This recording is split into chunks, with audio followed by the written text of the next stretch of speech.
அசுரன் வலையொலியை தொடர்ந்து இயக்கிட டிஸ்கிரிப்ஷனில் உள்ள வங்கி கணக்கிற்கு உங்களால் என்ற பொருளாதார உதவியை வழங்கவும். அனைவருக்கும் அசுரனின் வணக்கம். மதுரை உயர்நீதிமன்ற கிளை வரலாற்று சிறப்புமிக்க ஒரு தீர்ப்பை கொடுத்திருக்கிறாங்க. கரூர் கூட்ட நெரிசல்ல இறந்து போன 41 பேருக்கும் அவங்களுடைய குடும்பத்தை சார்ந்த தலா 31 பேருக்கு அரசு வேலை நாங்கள் கொடுக்க போறோம், பணி நியமன ஆணைகளை நாங்கள் கொடுத்துட்டோம், அவர்களுக்காக ஒரு அரசாணையை பிறப்பிச்சிட்டோம், அரசினுடைய கொள்கை முடிவு அப்படின்னு தாவேகா அரசு அவர்களுக்கு பணி நியமன ஆணையை கொடுத்துச்சு. ஆனால் அந்த பணி நியமனத்தை எதிர்த்து பொதுநல வழக்காக நாம் தமிழர் கட்சியை சார்ந்த தீரன் திருமுருகன் அப்படிங்கிற வழக்கறிஞர் ஒரு வழக்கை பதிவு செஞ்சிருந்தார் மதுரை உயர்நீதிமன்ற கிளையில. இந்த பணி நியமனம் செய்யக்கூடாது, இது வரலாற்றில் ஒரு மிகப்பெரிய பிரச்சனையா மாறி போயிடும், பின்னாட்கள்ல இழப்பீடு கேட்கின்ற மக்கள் எல்லோருமே அரசு பணி கேட்க ஆரம்பிச்சிருவாங்க, அப்ப இதன் அடிப்படையில் கொடுக்கிறது, அதாவது கருணை அடிப்படை அப்படிங்கிறது இதுக்கு பொருந்தாது அப்படின்னு ஒரு பொதுநல வழக்கை பதிவு செய்யறாங்க. மதுரை உயர்நீதிமன்ற கிளை அன்னைக்கே விசாரிச்சு பணி நியமன ஆணை கொடுக்கும் பொழுதே இது தற்காலிக பணியாகத்தான் இருக்கணும், நிரந்தர பணியாக கொடுக்க கூடாதுன்னு அன்னைக்கே ஒரு ஆணையை பிறப்பிச்சிருந்தாங்க. நேற்று அந்த ஆணையும் செல்லாது, இந்த பணி நியமனமே செல்லாது அப்படின்னு மதுரை உயர்நீதிமன்றம் ஒரு தீர்ப்பை கொடுத்திருக்கு.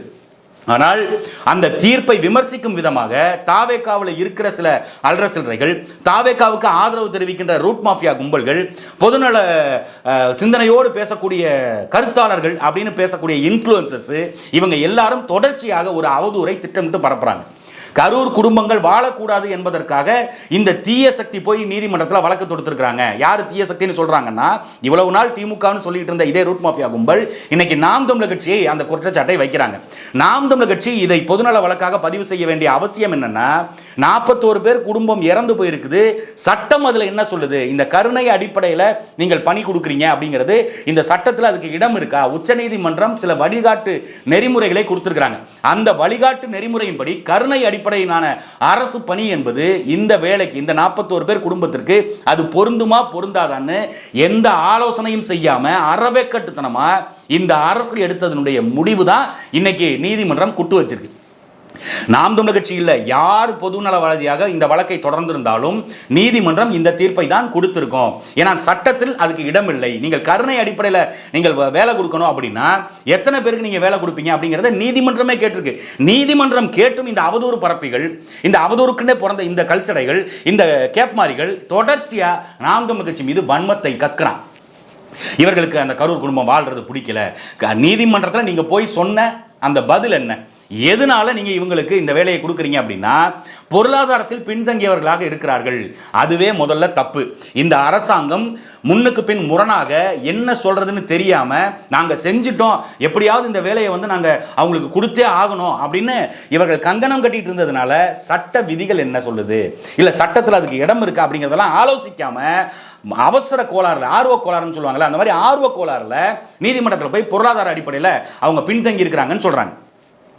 பாதிக்கப்பட்ட 41 பேர் குடும்பத்திற்கும் ஒவ்வொருத்தருக்கும் தலா 10 லட்சம் ரூபாயை அன்னைக்கு இருந்த திராவிட முன்னேற்ற கழகம் தமிழ்நாடு அரசாங்கம் அன்னைக்கு 10 லட்சம் ரூபாய் பணம் கொடுத்துருச்சு.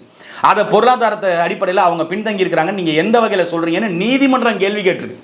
தாவேக்காயில் இருக்க யாராவது ஒருத்தர் பதில் சொல்லுவியா? அதுக்கு 10 லட்சம் ரூபாய் அவங்களுக்கு நிதி கொடுக்கப்பட்டிருக்கு அரசாங்கம் சார்பில். இது இல்லாம தாவேக்கா தலைவர் விஜய் அவர்கள் 30 லட்சம் ரூபாய் ஒவ்வொருத்தருக்கும், 41 பேர் குடும்பத்திற்கும் 30 லட்சம் ரூபாய் பணத்தை இவங்க கொடுத்திருக்காங்க. ஆக மொத்தம் 40 லட்சம். இது இல்லாம இன்னும் சில பேர் பொருளாதார உதவி கொடுத்திருக்கிறாங்க. பாதிக்கப்பட்ட குடும்பங்களுக்கு இழப்பீடாக அந்த தொகை கொடுக்கப்பட்டுச்சு. அப்ப கிட்டத்தட்ட 50 லட்சம் ரூபாய் கையில வைத்திருக்கக்கூடிய அவர்களை எப்படி நீங்க பொருளாதார அடிப்படையில் அவர்கள் பின்தங்கி இருக்கிறாங்க, அவங்க கஷ்டப்படுறாங்கன்னு எதன் அடிப்படையில் கொடுக்குறீங்க? இதுக்கு பதில் சொல்ல துப்பற்ற இந்த கும்பல்கள் அவதூற பரப்பி விட்டு ஏதோ அந்த 41 பேர் குடும்பத்திற்கு கண்ணீர் வடிப்பது போல அவங்க வாழக்கூடாதா? இந்த சனியா இருக்குல்ல, இந்த சனியம் போகாம இருந்திருந்தா அந்த 41 பேர் செத்துருக்கவே மாட்டாங்களே.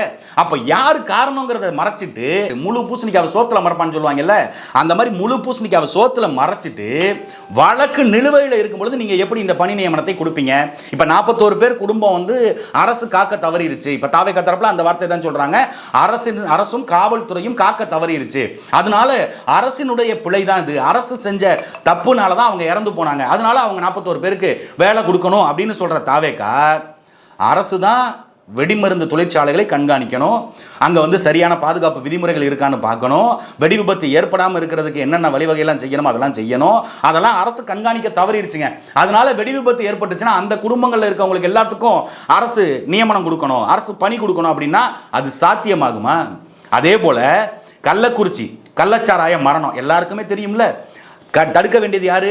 தமிழ்நாடு அரசாங்கம், தமிழ்நாடு காவல்துறை, மதுவிலக்கு ஆயத்தீர்வைத்துறை, அவங்க தான் தடுத்திருக்கணும். கள்ளச்சாராயம் காய்ச்சறதை தடுத்திருக்கணும். கள்ளச்சாராயம் காய்ச்சி அதை குடிச்சு 80க்கும் மேற்பட்டவன் செத்து போயிட்டான். அப்ப அரசினுடைய தோல்வி தானே அது? அப்ப காவல்துறையுடைய தோல்வி தானே? அதனால கள்ளச்சாராயம் குடிச்சு இறந்து போன அந்த 80க்கும் மேற்பட்டவர்கள் குடும்பங்கள் இருக்கவங்களுக்கு அரசு வேலை கொடுன்னா அது எவ்வளவு கேவலமா இருக்குமோ, அது எப்படி நடைமுறைக்கு சாத்தியப்படாதோ அது போலதான் இந்த 41 பேரும்.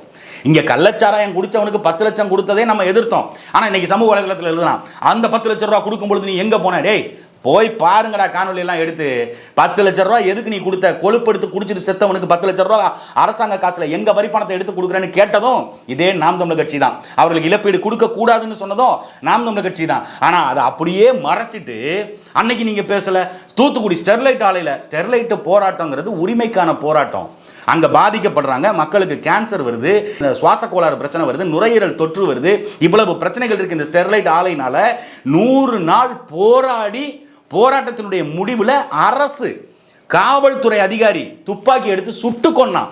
அது அரசாங்கத்தினுடைய தோல்வி. அதுக்கு அரசு வேலை கொடுக்கிறது நியாயமானது. ஆனா அதையும் கரூர் சம்பவத்தையும் ஒப்பிட்டு தூத்துக்குடி ஸ்டெர்லைட் போராட்டமும் இந்த 41 பேர் செத்ததும் ரெண்டும் ஒண்ணா?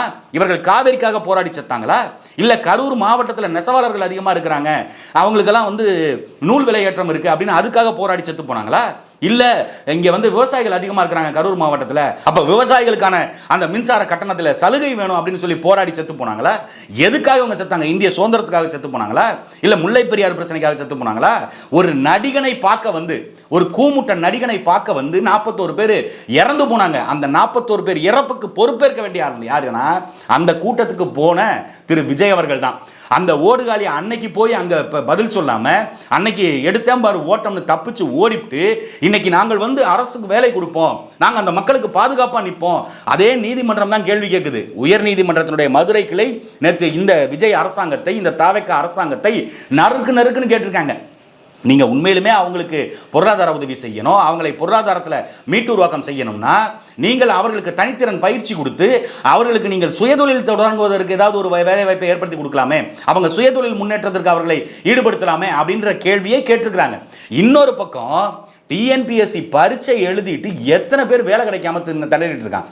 நீங்க அவங்களுக்கெல்லாம் பணி கொடுக்காம எம்ப்ளாய்மெண்ட் ஆஃபீஸில் போய் பாரு. தாவேக்காவில் இருக்கிறவனுக்கு எம்ப்ளாய்மெண்ட் ஆஃபீஸ் எங்கே இருக்குன்னு கூட தெரியாது. போய் எம்ப்ளாய்மெண்ட் ஆஃபீஸில் பாரு, எத்தனை பேர் வரிசையில் நிற்கிறான், எத்தனை பேர் வேலைக்காக ஏங்கிக்கிட்டு இருக்கான், எத்தனை பேர் லட்சம் பேர் எழுதிட்டு காத்திருக்கான். அவன் படிப்புக்கு இல்லாத தகுதி, அவனுடைய திறமைக்கு இல்லாத தகுதி, அவன் பரீட்சை எழுதி பாஸ் பண்ணிட்டான் அதுக்கப்புறமா அவனுக்கு இல்லாத தகுதி, இதெல்லாம் இல்லாமல் நடிகனை பார்க்க செத்து போயிட்டாங்க. அதனால அவங்க பாவங்க. அப்ப ரோட்ல நிக்கிற இளைஞர்கள் பாவம் இல்லையா? அவன் குடும்பம் அவன் கஷ்டப்படுது, அது உங்களுக்கு பாவமா தெரியலையா? அவனுடைய வேலையை பறித்து நீங்க இந்த 31 பேருக்கு கொடுக்குறீங்க. அதுல இன்னொரு 31 பேரோட குடும்பம் வாழ்றதுக்கு வழிவகை இருக்குல்ல. இவங்களுக்கு தான் நீங்க 50 லட்சம் ரூபாய் கிட்ட இழப்பீடு கொடுத்துட்டீங்களே. அப்ப இந்த 31 பேரும் அவர்களுக்கு அந்த இழப்பீடை வைத்துக் கொண்டு அதை வங்கியில டெபாசிட் பண்ணி பிக்சட் டெபாசிட் போட்டா கூட கால் மேல கால் போட்டு உட்காந்து சாப்பிடலாம். அந்த அளவுக்கு அவங்களுக்கு பொருளாதார உதவி செஞ்சு முடிச்சுட்டு மறுபடியும் அரசு வேலை கொடுப்பேன் அப்படிங்கிறது எதுக்கு அப்படிங்கிற கேள்வி வருது. வழக்கு நிலுவையில் இருக்குது. இன்னும் அந்த 41 பேர் இறந்ததுக்கு யாரு காரணம், யார் உண்மையான குற்றவாளி அப்படிங்கிறது தெரியல. சிபிஐ வழக்கு விசாரணை ஒரு பக்கம் இருக்குது, உச்சநீதிமன்றத்தில் வழக்கு விசாரணை பெண்டிங்ல இருக்குது. அப்படி இருக்கும் பொழுது ஒரு வழக்கு முடியறதுக்கு முன்னாடி அதுல சாட்சியங்களா இருக்கிற அந்த 41 பேர் குடும்பத்திற்கு நீங்கள் அரசு பணி கொடுக்கறதுக்கு பேரு லஞ்சம் இல்லையா? லஞ்சத்தை நாங்கள் ஒழித்து விடுவோம், லஞ்சத்தை நாங்கள் கொடுக்க மாட்டோம், லஞ்சம் நாங்கள் பெற மாட்டோம் அப்படின்னு விதவிதமா போஸ் கொடுத்து அதுல நீங்க வசனம் பேசிட்டு இருக்கீங்களே, இதுக்கு பேர் லஞ்சம் தாண்டா. 31 பேருக்கு நீங்க வேலை வாய்ப்பை கொடுத்துடுறீங்க, அவங்களுக்கு ஒரு வருவாய் பெருக்கத்தை ஏற்படுத்தி கொடுத்துடுறீங்க, அவங்களுக்கு நீங்க ஒரு நல்லது பண்ணி கொடுத்துடுறீங்க. அவங்க உங்களால பயனடைஞ்சவங்க உங்களுக்கு எதிர்ப்பா சாட்சி சொல்லுவாங்களா? சிபிஐ விசாரணைக்கு வருது, சிபிஐ சாட்சியங்களை கூப்பிட்டு விசாரிக்கிறாங்க. அப்ப இந்த 41 பேர் குடும்பத்தில் இருக்க 31 பேரும் விஜய் மேல எந்த தப்பும் இல்லைங்க அப்படின்னு சொல்லுவாங்களா? அல்லது விஜய் தாங்க காரணம், ஆதவர்ஜுனா தாங்க காரணம், காவல்துறை அதிகாரிகள் 400 மீட்டருக்கு முன்னாடியே வண்டியை நிறுத்த சொன்னாங்க, 500 மீட்டருக்கு முன்னாடியே நீங்க இங்க நின்று பேசுங்கன்னாங்க, இல்ல எங்களுக்கு கொடுக்கப்பட்ட ஸ்பாட்ல தான் நாங்க போய் பேசுவோம் அப்படின்னு அந்த காவல்துறை அதிகாரிகளுடைய பேச்சை மீறி, செக்யூரிட்டி கார்ட்ஸனுடைய பேச்சை மீறி வண்டியை முன்னகர்த்தி கொண்டு போனதுனால தான் இந்த 41 பேர் செத்து போனாங்க அப்படின்னு அவங்க சொல்லுவாங்களா? அப்ப உங்களுக்கு எதிராக சாட்சி சொல்லக்கூடாது என்ற ஒரே காரணத்துக்காக இவ்வளவு வேலைகளையும் திட்டமிட்டு நீங்க வேலையை பார்ப்பீங்க. இதை யாரும் எதிர்த்து பேசக்கூடாது, யாரும் இதை கண்டிக்க கூடாது. உங்க கூட்டணி கட்சியில் இருக்க யாராவது ஒருத்தர் இந்த அரசு பணி நியமனத்தை சரின்னு சொல்லுவாங்களா? நீங்க கருணை அடிப்படை அப்படின்னா கருணை அடிப்படையில் வேலை கொடுக்க வேண்டியவங்க எத்தனை பேர் பாக்கி இருக்கிறாங்கன்னு இந்த அரசாங்கத்துக்கு தெரியுமா? போக்குவரத்து துறையில் கருணை அடிப்படையில் வேலை கொடுக்க வேண்டிய பாக்கியே கிட்டத்தட்ட 40,000 பேருக்கு மேலே இருக்கிறாங்க. அதே மாதிரி ஒவ்வொரு துறையிலையும் அரசு துறை நீ எந்த துறை வேணா எடுத்துக்கங்க, மின்சாரத்துறை எடுத்துக்கங்க அல்லது கனிம வளத்துறை எடுத்துக்கங்க, நீங்க எந்த துறையில எடுத்தாலும் பணியின் பொழுது இறந்து போன அரசு ஊழியர்களுக்கு, காவல்துறை எடுத்துக்கங்க, அவங்களுடைய பிள்ளைகளுக்கு வாரிசு அடிப்படையில் கருணை வேலை, அந்த கருணை வேலையை அவர்களுக்கு படிப்புக்கு தகுந்த வேலை கொடுக்கப்படாமல் எவ்வளவோ வேலை நிலுவையில் இருக்குது. அப்ப இவ்வளவு பேர் கியூல நின்றுகிட்டு இருக்கிறான், இவ்வளவு பேர் குடும்பம் கஷ்டப்பட்டுக்கிட்டு இருக்கு, அவங்களுடைய பொருளாதாரத்தை இழந்து அவங்களுடைய வாழ்க்கை இழந்து வயதை இழந்துக்கிட்டு அவன் இவ்வளவு பேர் காத்திருக்கும் பொழுது இந்த 31 பேருக்கு மட்டும் நீங்க கருணை காமிச்சு இந்த கருணையை நாட்டு மக்களுடைய கருணையாக மாற்ற முயற்சி மொல்ல மாதிரி தனமா தெரியல, இது ஒரு முடிச்சவைக்கு தனமா தெரியல. ஏன்டா நீங்க வேலை கொடுக்கணும்னா நீங்க கூப்பிட்டு பனையூர்ல வச்சுக்கங்கடா, அங்க ஏதாவது நல்ல வேலையா போட்டு கொடுங்கடா, உங்க கட்சியில நல்ல வேலையா போட்டு கொடு, மாவட்ட செயலாளர் பதவிகள் கொடுங்க, எல்லா மாவட்டத்துக்கும் அவங்களே மாவட்ட செயலாளரா 31 பேரை கொடுத்து விடுங்க. அவன் தான் சம்பாதிக்கிறானா, உங்க கட்சியில இருக்க மாவட்ட செயலாளர் தான் மொத்த பேரும் அருவாலை தூக்கிட்டு திரியிறான், மொத்த பேரும் காசு வசூல் பண்ணிட்டு திரிறான். நீங்க ஏதாவது ஒரு வழிவகை செஞ்சு கொடுக்கலாமே. இல்ல 3 கோடி ரூபாயை நீங்க புஷி ஆனந்துக்கு கடனா கொடுத்த விஜய் அவர்கள் அந்த 3 கோடி ரூபாயை வாங்கி நீங்க இவர்களுக்கெல்லாம் சுயதொழில் ஆரம்பிச்சு கொடுக்கலாமே.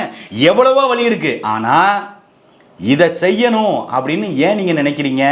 இதை எதிர்த்து யாரும் பேசக்கூடாது, நம்ம அரசாங்கத்தில் இருக்கிறோம், நம்ம ஆட்சியில் இருக்கிறோம், அப்ப நம்மளை யாரும் எதிர்த்து கேட்க முடியாது, அதுல அரசினுடைய கொள்கை முடின்னு நீதிமன்றத்தில் நேற்று அரசு வழக்கறிஞர் வாதிட்டு இருக்கிறாரு. நீதிபதி அதெல்லாம் இருக்கட்டும்பா, அரசினுடைய கொள்கை முடிவா இருக்கட்டும், ஆனா உச்சநீதிமன்றம் எங்களுக்கு சில வழிகாட்டு நெறிமுறைகளை கொடுத்திருக்கு, அதன் அடிப்படையில் தாவேகா அரசாங்கம் விதிகளை மீறி இருக்கிறது. அரசு விதியை மீறி இந்த அரசாணையை கொடுத்ததுனால நாங்க இதை ரத்து பண்றோம் அப்படின்னு நீதிபதி கொட்டு வச்சிட்டார். இப்ப என்ன பண்றாங்க, நாங்க உச்சநீதிமன்றத்தை நாட போறோம். தாராளமா போய் நாடு, உச்சநீதிமன்றத்தில் செருப்படி வாங்கணும்னு உன் தலையில் எழுதியிருந்தா யாரு தடுக்க முடியும்? தாராளமா போய் வாதாடு, அங்க போய் நீங்க கேளுங்க, 31 பேருக்கு நாங்க வேலை கொடுக்குறோங்க, ஏங்க கொடுக்க கூடாதுன்னு சொல்றீங்க அப்படின்னா உச்சநீதிமன்றம் சொல்லும் வழக்கு நிலுவையில் இருக்கிற வெங்காயம், அதுக்கு முன்னாடி எதுக்கு நீங்க இவங்களுக்கு வேலை கொடுக்கணும்னு நினைக்கிற? அப்ப இது சாட்சியங்களை கலைக்கும் முயற்சி, அப்படியெல்லாம் கொடுக்க முடியாது. வழக்கு முடியட்டும், வழக்கு விசாரணை முடிவுல விஜய் மீது எந்த தப்பும் இல்லை, இல்ல ஆதவர்ஜுனா மேல எந்த தப்பும் இல்ல, தமிழ்நாடு அரசாங்கம் தான் செஞ்சது அப்படின்னா அதுக்கப்புறம் கருணை அடிப்படையில் கொடுக்கலாம். ஆனா அதுவும் கருணை அடிப்படையில் மற்ற துறையில் எல்லாருக்கும் பெண்டிங் இருக்கவங்க எல்லாருக்கும் வேலை வாய்ப்பை போட்டு முடிச்சுட்டு எம்ப்ளாய்மெண்ட் வரிசைப்படி இவங்களுக்கு நீங்க கொடுங்கன்னு உச்சநீதிமன்றம் சொல்லத்தான் போகுது. நீ அங்கேயும் போய் செருப்படி வாங்கத்தான் போற. இந்த பணி நியமனத்தை எல்லாரும் ஆதரிக்கிறாங்க, இந்த கட்சி மட்டும் தாங்க எதிர்க்குது அப்படின்னு ஒரு நெரேட்டிவை இவன் திட்டமிட்டு செட் பண்ண நினைக்கிறான். ஆனா உண்மை என்னன்னா எந்த அரசியல் கட்சியும், அரசியல் பேசுகின்ற எந்த கட்சியும் இந்த பணி நியமனத்தை ஆதரிக்காது. ஏன்னா அரசியல் தெரிஞ்சவனுக்கு தெரியும் இது எவ்வளவு பெரிய டிராபேக்ல போய் முடியும், இது எவ்வளவு பெரிய சிக்கல்ல கொண்டு போய் விடும். அரசு பேருந்துல போறோங்க, அரசு பேருந்து ஓட்டுநர் அரசு பஸ் நம்பித்தான் போறோம், விபத்தாயிருது. அரசு பேருந்து ஓட்டுநர் பண்ண தப்புனால அது விபத்தாயிருது, இறந்து போயிட்டாங்கன்னு இறந்தவங்களுடைய குடும்பத்தில் இருக்கவங்களாம் நாளைக்கு அரசு பண்ணி கேட்டான்னா உங்களால கொடுக்க முடியுமா? கூட்ட நெரிசல் வழக்கு எத்தனையோ தமிழ்நாட்டிலே முன்னுதாரணம் இருக்கு. கும்பகோணம் கூட்ட நெரிசல் வழக்கு, கும்பகோணத்தில் தீ விபத்து ஏற்பட்டுச்சு, இப்படி எத்தனையோ கூட்ட நெரிசல் வழக்குகள், அதுல இறந்து போனவங்க இருக்காங்க. அவங்க குடும்பத்தில் இருக்கவங்களாம் நாளைக்கு வேலை வாய்ப்பு கேட்டா இந்தியா முழுக்க எத்தனையோ கூட்ட நெரிசல்கள், கோயிலில் போய் செத்து போயிருக்கிறான், குளத்துல போய் குளிக்க போய் செத்து போயிருக்கிறான், இப்படி எத்தனையோ வழக்குகள் இருக்குது. அந்த கூட்ட நெரிசல்ல பாதிக்கப்பட்டு இறந்து போனவங்க எல்லாரும் அரசு தவறு பண்ணிருச்சுங்க அப்படின்னு நாளைக்கு அதெல்லாம் வேலை கேட்டா இது தப்பான முன்னுதாரணமா போயிடும். அப்படிங்கிறதுனால தான் நாம் தமிழர் கட்சி இதை எதிர்க்குது. நீங்க அதிகாரத்திற்கு போயிருக்கலாங்க, மக்களை ஏமாத்தி ஆட்சிக்கு போயிருக்கலாங்க, நீங்க அரசியல்ல திடீர்னு நீங்க திடீர்னு பெரிய பின்பமாக காமிக்கப்பட்டிருக்கலாம். ஆனா அடிப்படையில் நாம் தமிழர் கட்சியை எவனாலையும் வீழ்த்த முடியாது. இந்த ஒரு வழக்கு மட்டும் இல்ல, திமுக நினைச்சது தமிழ்ல மந்திரம் சொல்றதை தடுத்துருவோம், அதெல்லாம் முடியாது. நீதிமன்றத்தை நாடியது நாம் தமிழர் கட்சி தான். தமிழ்ல குடமுழுக்கு நடத்தணும், எல்லா கோவிலையும் தமிழ்ல தான் குடமுழுக்கு நடத்தணும்னு நீதிமன்றத்தில் தீர்ப்பு வாங்கினது நாம் தமிழர் கட்சி தான். அதே போல சன்ஃபார்மா நிறுவனம், அந்த சன்ஃபார்மா நிறுவனத்தினுடைய அந்த விரிவாக்கத்தை செயல்படுத்திடலாம். வனவிலங்குகள் சரணாலயத்தை ஒரு தனியார் அரசாங்கத்தை கைக்குள்ள போட்டுக்கிட்டு ஆட்டையை போட்டலாம்னு நினைச்சான், அதை தவிடுபொடி ஆக்கினதும் இதே நாம் தமிழர் கட்சி தான். இப்படி எண்ணற்ற நீதிமன்றத்தில் போய் வழக்கு போட்டு எங்களுக்கான உரிமைகளை பெறுவதில், அதை பாதுகாப்பதில் நாம் தமிழர் கட்சிக்கு நிகராக எந்த கட்சியும் இது வரைக்கும் இருந்ததில்லை, இனி இருக்க போறதும் இல்லை.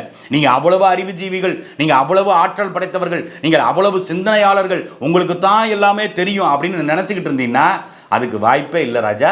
நீங்கள் படத்தில் வேணால் பெரிய ஆளாக இருக்கலாம், நீங்கள் காட்சிகளில் வேணால் இப்போ பெரிய ஆளாக இருக்கலாம், ஆனால் களத்தில் என்றைக்குமே நாம் தமிழர் கட்சி தான். நாம் தமிழர் கட்சி என்றைக்குமே நீதி எது, அறம் எது, அப்படித்தான் பேசுமே ஒழிய இது இவங்களுக்கு சாதகமாக இருக்கும், அவங்களுக்கு சாதகமாக இருக்கும், இதில் வந்து இவங்க பயனடைவாங்க, அவங்க பயனடைவாங்க அப்படின்னு பாரபட்சம் பார்த்தெல்லாம் இல்லை. சரியானது எது? கள்ளக்குறிச்சி சாராய மரணத்தில் 10 லட்சம் ரூபாய் கொடுக்கக்கூடாது, ஏன்னா கொடுக்கக்கூடாதுங்கிறது வந்து அறம்.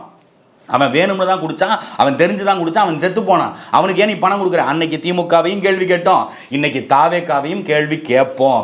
கேள்விக்கு பதில் சொல்ல முடிஞ்சா பதில் சொல்லு. இந்த அவதூறு பரப்புற வேலையை வச்சுக்கிட்ட மொத்தமாக உங்க கட்சியை சிதைச்சிருவோம்.